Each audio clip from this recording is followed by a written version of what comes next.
how many of you remember many, many years ago, and it was very popular in all of our churches, when we had Vespers Sunday afternoon at 3 or 4 o'clock. And Sunday morning, our churches were filled to capacity. Everybody sang. Even the angels joined us, it seemed, when we were kids, because you heard this tremendous resounding of the prostropini in the hearts of our people, singing beautifully the service. Then at the end of Divine Liturgy, we bid our farewell to one another for the day, and some of us returned again at 3 in the afternoon for Vespers. I know that. I've done it until I went into seminary.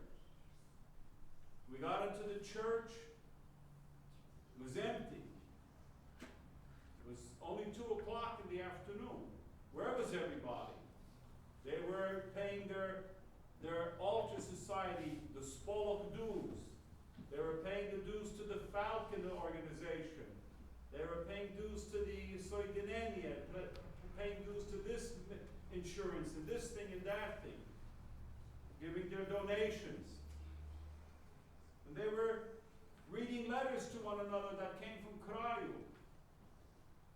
But if you went early to church, and if you sat in the back of the church and you saw the sun coming through the stained glass windows and the church was quiet, that's what was important for us. It was quiet. And you saw the light coming through the stained glass, and you saw where it captured the incense that was still part of these churches. You could smell the aroma of the incense.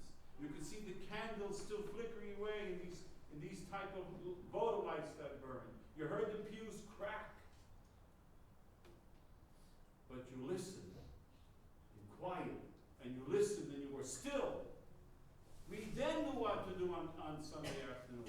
And you see a lady finally come sitting there with her zbornik under her arm, and another one coming with her prayer book wrapped in a handkerchief. And if it was Messiah, Green Sunday, they would tie it with peppermint leaves.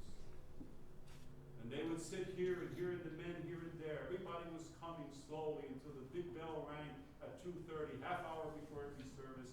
We all stood up, made the sign of the cross and prayed, and sat down quietly. Nobody talked. The smell, the aroma,